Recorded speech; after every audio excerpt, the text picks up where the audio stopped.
Sir, பல் சொத்தையாக வருவதற்கும் ஏற்கனவே கர்மாவால் பாதிக்கப்படுவதற்கும் ஏதாவது தொடர்பு இருக்கா அப்படிங்கிறது சொல்லுங்கள். கண்டிப்பாக தொடர்பு இருக்கிறது. இப்போ பல் பிரச்சனைலாம் யாருக்கு வரும் அப்படின்னு சொல்லி சொன்னால் இன்டர்னல் ரீசன் இது.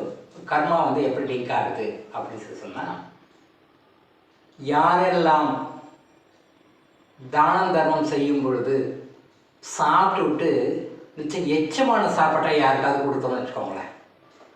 சாப்பிட்ற சாப்பாடு புதுசாக கொடுக்கணும், அன்னம் பரிமாறணும், புதுசாக படிக்கணும். நம்ம சாப்பிட்ற சாப்பாட்டை எச்சில் சாப்பாட்டை இன்னொருத்தருக்கு அதை சாப்பிட்றதுக்கு கொடுத்தோம் அப்படின்னு சொல்லி சொன்னால் அவங்களுக்கு பல் சம்மந்தப்பட்ட பிரச்சனைகள் வரும். ரெண்டாவது, யாரெல்லாம் அதாவது பொய் சொல்ல முடியாமல் இருக்க முடியாது இந்த கலிகாலத்தில். பொய்ன்றது வந்து ஹரிச்சந்திரன் மாதிரி இப்போ வாழ்கிறது ரொம்ப கஷ்டம், இருக்க முடியாது. ஏதாவது ஒரு காரணத்துக்காக பொய் சொல்கிறோம். பட் அந்த பொய்ன்றது வந்து பெரும்பாலும் இன்றைக்கி எல்லோரும் பேசுகிறது 90% பொய் தான், 10% தான் உண்மை. உள்ள மனசுக்குள்ள ஒன்று இருக்கும், வெளில பேசுகிற ஒன்று பேசுவாங்க. பட் அந்த பேசும் பொழுது மனம் புண்படுற மாதிரி, அடுத்தவங்க மனம் புண்படுற மாதிரி நம்ம நிறைய யாரெல்லாம் பேசுகிறாங்க, அடுத்தவங்க மனசு வலிக்கிற மாதிரி யாரெல்லாம் பேசுகிறாங்களோ, அடுத்தவங்க மனம் வேதனைப்படுற மாதிரி யாரெல்லாம் பேசுகிறாங்க, அவங்களுக்கு பல் சம்மந்தப்பட்ட பிரச்சனைகள் வரும். ரெண்டு.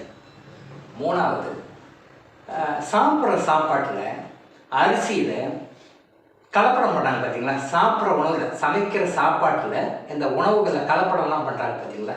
இந்த கலப்படம் மெயினாக கல் கலப்பாங்க.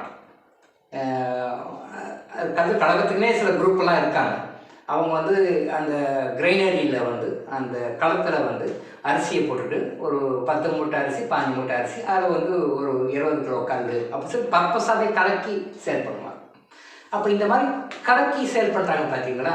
உணவு தானியத்தில் கற்களையோ மற்ற விஷயங்களையோ கலந்து பண்ணுறவங்களுக்கு பல்ல பிரச்சனை வரும். ஸோ இந்த மாதிரி வந்து நிறைய காரணங்கள் இருக்குது. ஒரு நோய்க்கும் ஒரு காரணம் இருக்குது. இப்போ அதே மாதிரி சமைக்கிற சாப்பாட்டில் சில பேர் பண்ணுவாங்க இல்லையா. ஒருத்தர் வந்து வசியம் பண்ணுவாங்க அப்படின்னு சொல்லுவாங்க. இந்த வசியம் பண்ணுறதுன்றது வந்து முறையாக ஒரு கணவன் மனைவி வசியம் பண்ணுறதோ, மனைவி கணவனை வசியம் பண்ணுறதோ அது ஓகே. ஏன்னா கணவனுக்கு மனைவி வசியமாக இருக்கணும், மனைவி கணவன் வசியமாக இருக்கணும்.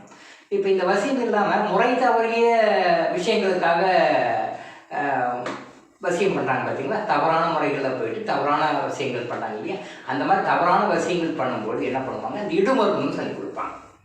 இடுமருந்து, அந்த மருந்தை வந்து சாப்பிட்டாங்க அப்படின்னு சொல்லி சொன்னால் அவங்க வந்து அந்த பிரெயின் வந்து பர்பஸாக என்ன மோட்டிவில் போகுதோ அந்த மோட்டிவில் கொஞ்சம் டிஃப்ரெண்ட்டாக மாறி அந்த வசியம் பண்ணுறவருக்கு வசியமாக அவங்க இருப்பாங்க. அப்போது அது வந்து இயற்கைக்கு எதிராக இவங்க வந்து அதை வசியம் பண்ணுறாங்க.